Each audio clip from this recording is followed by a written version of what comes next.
एक तो मूल ज्ञान है, ये मूल ज्ञान जो दास आपको बता रहा है ये तत्व ज्ञान है, दिया हुआ कबीर भगवान का। दास तो एक है टेप रिकॉर्डर है और उसका भेजा हुआ दास है, उसका कुत्ता है। आप उसके बच्चे हो, आप धनी हो, आप धनियों की हानि हो रही है, चोर लगे हुए हैं, क्योंकि आप सतभक्ति ना करके नकलियाँ का फंसे हुए हो। इसलिए आपको भौंक भौंक कर जगा रहा है कि संभलो, जागो, तुम्हारी चोरी हो रही है, तुम्हारा अनमोल धन नष्ट हो रहा है। अब जो पुण्यात्मा होते हैं वो कुत्ते की आवाज़ को सुनकर धनी होते हैं, वो अवश्य जागते हैं। निर्धन तो पड़ा रहेगा, उसने सोचा 2 थाली पड़ी है, ठा ले जाएगा, को उठाओगा तो सोवन ठाटते। और जो धनी होते हैं वो अवश्य फड़कते हैं, यानी जो पुण्यकर्मी प्राणी हैं वो कहीं भी नकलियों के फंसे हैं, वो अवश्य फड़क रहे हैं इस दास की आवाज़ को सुनकर, क्योंकि ये सत्य पर आधारित है। वो केवल निराधार कथाएं सुना रहे हैं वो दूसरे नकली पंथ और संत। तो पुण्यात्माओं, अब वो समय आ गया है। परमात्मा ने 600 वर्ष पहले कहा था कि एक समय आएगा धर्मदास, पूरे विश्व में मेरा ही ज्ञान रहेगा और पूरे मेरे बच्चे मेरे को पहचानेंगे और मेरी शरण में आवेंगे, सतनाम का नाम लेकर के सतलोक जाएंगे। वो 2 अक्षर का मंत्र है सतनाम।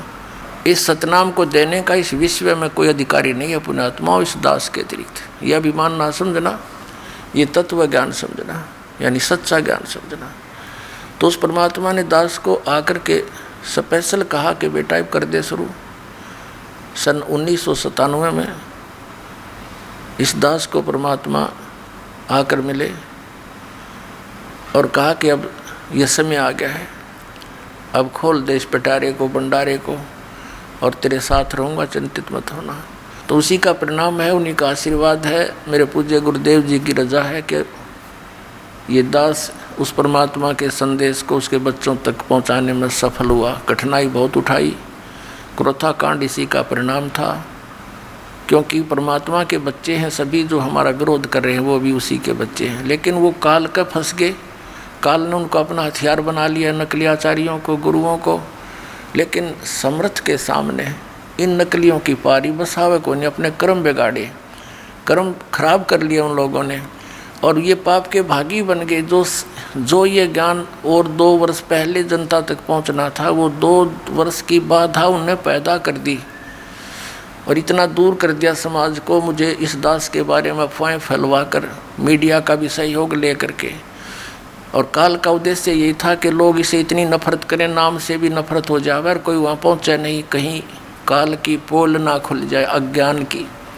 लेकिन समर्थ का आदेश और समर्थ का बनाया हुआ ये विधान, इसके बीच में जो अवरोध पैदा करता है वो महामूर्ख और अंधे गधे जैसा होगा।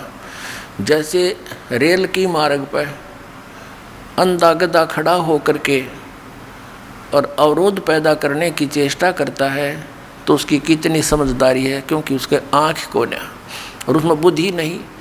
जैसे ट्रेन आ रही हो, एक अंधा गधा खड़ा था रेल की पटरी पे और गाड़ी आ रही थी, उसने देखा जिस दिशा से कोई डिस्टरबेंस लगी, खड़खड़ खड़ की आवाज़ आई, उसने उसी साइड में अपने पिछले पैर कर लिए, अकाने दे मुझे कौन डिस्टर्ब करेगा। दोनों दलुत्ती पे ना ली। जब वो ट्रेन निकट आई, दोनों ठोकी उसने, तो वो ठा कर भगा दिया, टुकड़े टुकड़े हो गया। तो पुण्यात्माओं, इस परमात्मा का मार्ग है ये, उस समर्थ का चला हुआ ये मार्ग है। इस मार्ग में जो अवरोध पैदा करेगा वो हिरण्यकशिपु की कैटेगरी में आएगा, वो कंस की कैटेगरी में हो। पहले तो हमने गलतियां कर ली बहुत, लेकिन अब उन पर उदाहरणों से सतर्क होना पड़ेगा और ये ज्ञान पूरे विश्व में जाएगा। एक बार पुनः, अब तो आग लगी पड़ी है, कलयुग घोर दिखाई देता है। किसी मजहब धर्म के पुण्यात्मा भक्ति भी करते और मांस खाते, बीड़ी पीते, शराब पीते, और किसी रिश्वत की आंट नहीं, माया जोड़न की होड़ लगी। तो ये तो घोर कलयुग की अब झलक झांकी आप देख रहे। अब एकदम पुनः शांति होगी पूरे विश्व में। इतने प्यार से रहा करेंगे, इन कोठी और बंगले बनाने की होड़ खत्म हो जाएगी, ज्ञान से हो जाएगी। जैसे एक बैंक मैनेजर था, जब दास ने ये नाम लिया था, उसने बैंक से कुछ लोन लिया और रोहतक के अंदर एक सेक्टर 1 में कोठी गाड़ी, 3.5 लाख रुपए उस समय, आज तो 40 लाख रुपए बने हुआ, बल्कि और ज़्यादा 1 करोड़ में ऐसी कोठी बनाई। उसका मुहूर्त करने के लिए संडे का समय किसी पंडित पर जो भी समय था निर्धारित करवाया। अब हम इसी मुहूर्त कराया करते, पहले तो पंडित ने कर लेने दो थोड़ी बहुत जटर मटर यूँ, फिर बाद में घुट्टी घाटी दर्शन मनावांगे, ये थी मुहूर्त मारी। इतना ज्ञान रह गया था। अब उसने सब मित्र प्यारे फ्रेंड इकट्ठे कर रखे, रिश्तेदार आए हुए थे, और कुछ उस किसी आइटम की आवश्यकता पड़ गई, स्वयं स्कूटर उठा कर और वो सामान लेने के लिए जा रहा था बाज़ार में। मेडिकल मोड़ के ऊपर एक स्कूटर टकरा गया, 2 व्हीलर से 2 व्हीलर, और पड़ गया। पड़ते ही कनपट्टी लागी फुटपाथ पे, वहीं पर मृत्यु होगी। अब चाट ले उसको ठी ने, वो दरा रह गया, जश्न मनाऊंगा। अब जौन सा काम इस मनुष्य जीवन से करना था उसने तो वो तो छोड़ दिया, इन बकवादा में दौड़ लिए। क्यों दौड़ दिए? क्योंकि हमने माहौल ऐसा बना लिया। अध्यात्म ज्ञान के आधार से हम यहाँ इस साइड में पकड़ गए, दूसरी स्पीड पकड़नी थी, भगवान की भक्ति करनी थी। एक मकान ठीक अपना बना ले, ठीक सा, गर्मी सर्दी से बचने के लिए तो इसलिए बनाया था कि भक्ति में बाधा करती है प्राकृतिक यहाँ की आपदाएँ। कभी गर्मी घनी, कभी सर्दी, कभी वर्षा आ गई, कहीं ओले गिर गए, तो उससे बच कर भक्ति करने में डिस्टर्बेंस ना हो, इसलिए झोपड़ी झापड़ी डाल कर अपना टाइम पास करना था। अब जैसे क्योंकि वो बातें पहले तो असर कर नहीं थी, यो नाम लेने के बाद तो कति कलेजे में लग गए ये बातें सचमुच।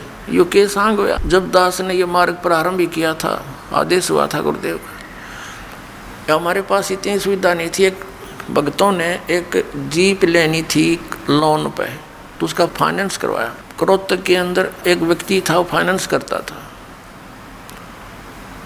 उसने फाइनेंस कर दिया और ब्याज सबसे ज़्यादा लेता था। वो तो लेते ही हैं, सभी लेते, ज्ञान बिना।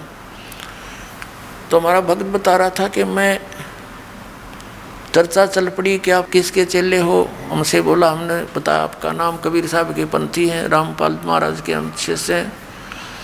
और हमने भगत कह रहे थे, हमने भी उसके पिताजी बैठे थे ऑफिस में, तब तक हम इंतज़ार कर रहे थे। उस लोन करने वाले उसके पुत्र की इंतज़ार कर रहे थे उसके ऑफिस में बैठ के। तो उसके पिताजी से कहा कि आप भी भक्ति करो, नाम ले लो हमारे गुरुजी से। तो उनका पिता कहता है, मेरी तो मौज हो रही है, भगवान शंकर की पूजा करूं, माता की पूजा करते हैं, और गुरु हमने बना रखे हैं अपने, और भगवान विष्णु के हम पुजारी हैं, सब काम हम ठीक करते, मूर्ति ला रखी। और क्या कह रहा है कि मेरे जैसा सुखी आज कोई नहीं, इन भगवान कर रखे, इन देवताओं की तरफ संकेत करे, मूर्ति लग रही ऑफिस में। और क्या बताता है कि एक बेटा तो ये फाइनेंसर है, इसके खूब दया हो रही है, इनकम होती है, और एक बेटा जज लग गया है, बेटे का अभी विवाह हुआ है, उसकी पत्नी भी जज है। बताओ मैं किसका नाम ले लूँ? इन गुरुवान इन भगवानों को छोड़कर आप क्या बात करते हो? अब हमारे भक्तों का कहने का फर्ज था, बाकी बहस कौन करे इनके साथ, ये तो काल के वकील हैं सभी। अब 1 वर्ष के बाद समाचार पत्रों में क्या आया कि वही परिवार जिससे ये फाइनेंस कराते थे, दास को इन्होंने आकर बताया था कि ऐसे ऐसे हमने कही, लेकिन ये तो इस माया के पुजारी मानते नहीं। उसके पिताजी से कहा था, वो नो बोला हमारे जैसा सुखी कोई नहीं, और हम किसकी पूजा करें। उन्होंने कोई धार्मिक अनुष्ठान करवाया था, समाचार पत्रों में सच्चाई थी या जो दास बता रहा है। धार्मिक अनुष्ठान कराया था। धार्मिक अनुष्ठान के बाद जैसे फूल फाल चढ़ाते हैं, कोई हवन की राख रूख बच जाती है, उसको आदर के साथ जल प्रवाह करते हैं। अब वो समागम हो लिया, पहले दिन अनुष्ठान करवाया था, हवन उनके गुरुजी ने कराया था, और अगले दिन उस हवन की उस राख को, फूलों को उठा करके वो दोनों भाई, जज और वो फाइनेंसर, इधर दिल्ली रोड के ऊपर एक JLN है, जवाहरलाल नेहरू कैनाल, उसमें पानी बहुत चलता है। उसमें चले गए। ड्राइवर उनके साथ था उन फूलों को जल प्रवाह करने के लिए। अब जो ही उन्होंने जल प्रवाह के लिए फूल फेंके तो वो स्लोप ज़्यादा है ऐसे उस दरिया, उस नहर का, कैनाल का, वो ऊपर पटरी पर गिर गए। अब उसने सोचा कि ले थोड़ा सा इनको नीचे सरका देता हूँ। अच्छे एक भाई ने हाथ पकड़ लिया, एक नीचे को होकर सरकाने लगा। उसका काई लगी हुई थी, पानी कुछ डाउन हुआ था, पैर फिसल गया। वो दूसरा भाई भी साथ में और वो भी, तैरना कोई से नाव नहीं, दोनों मर गए, डूब गए। वो जज भी मर गया और वो फाइनेंसर भी मर गया। पेपर में आई, ड्राइवर खड़ा खड़ा देख रहा। उसने फ़ोन किया, इकट्ठे हुए। तीसरे दिन लाश मिली थी वहाँ शालावास पंप हाउस पर जाके। अपने आत्माओं देखो, परमात्मा हमें आगाह कराते हैं कि जब तक तुम्हारे पुण्य चलते हैं पूर्व जन्म के, आपकी पूर्व जन्म की बैटरी चार्ज है तो आपको सब सुविधाएं प्राप्त रहेंगी, चाहे आप किसी की पूजा करो चाहे ना करो, यानी सत भक्ति ना करके अन्य चाहे पूजा करो चाहे ना करो। और आप ये सोचते रहते हो कि जो साधनाएं हम कर रहे हैं इससे हमें ये पुण्य हो रहा, लाभ हो रहा है। अब उन्हीं साधनाओं को करने से वो ये मान रहे थे हमारे सर्व सुख हुए हैं, और उस समय नाश हो गया उनके करते करते, तो खाक साधना थी वो। अब वो जो नया नया विवाह हुआ था और लड़की चली गई, जो उसकी पत्नी थी, उसने कहीं और मैरिज कर ली, अब हो गए जैसे कि तैसे। तो पुण्यात्माओं, जो काम करना चाहिए था वो तो छेड़ा भी कौन है, वो तो स्टार्ट भी नहीं किया। तो अब इस सत्संग से आपके अंदर प्रेरणा होगी, क्योंकि भगवान का आदेश है ये। आप उसके बच्चे हो या भरम रहे हो, भटक रहे हो, आपने जाना था सतलोक में धक्के खाओ, इन स्वर्ग तक मुश्किल से पहुंचा जाता है, फिर वापस यहीं आ रहे हैं।